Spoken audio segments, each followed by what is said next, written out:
For me, Through the Lens is really all about memory. Because in order to have a memory, you have to have a trigger for that memory or a means of capturing that memory. Whether that memory is through a photograph, through a video, through a piece of audio. Memory can be triggered by anything, so Through the Lens is necessarily a very personal experience. Yeah, you know, look at that and go, Major Lane, roll 3 psych. Some simple stuff that actually encapsulates a huge amount of time and you know, significant memories for me. These are some of our most prized possessions.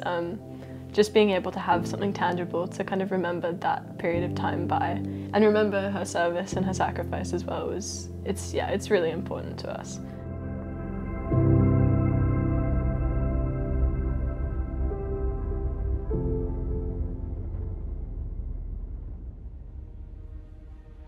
I ended up serving in the south of Afghanistan in the NATO Role 3 multinational medical unit, the main trauma service and centre for the whole of the south of Afghanistan. And I was a psychiatrist in that hospital there.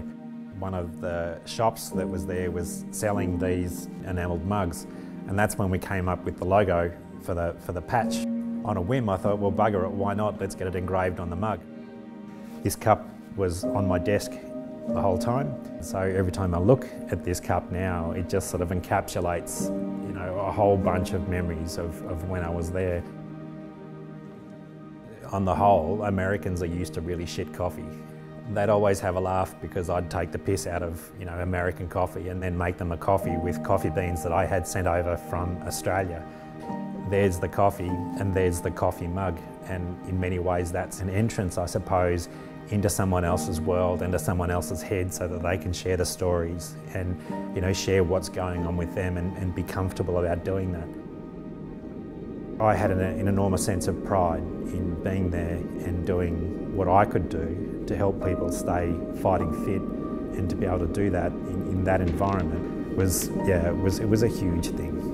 Yeah.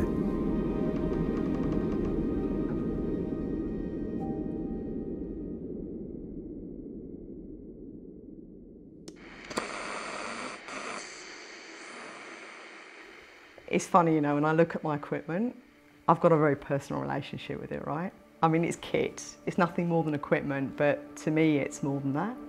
Like this recorder, I've had this for over 20 years.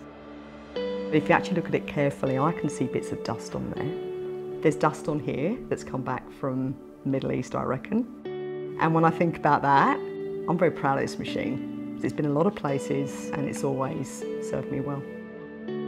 When I had the opportunity to deploy to Iraq back in 2016, I'd had the opportunity to do some podcasting with the Australian Army, and I really wanted to explore it as a medium actually out in the Middle Eastern area of operations, on the ground. I remember one warrant officer who I interviewed, he told me that he'd deployed 5 times and never been home for any of his children's birthdays. Just to have the opportunity to engage with him at that really personal, intimate level through the microphone, and him to feel safe enough, it meant a lot. And I know he's played it to his family, and we still keep in touch.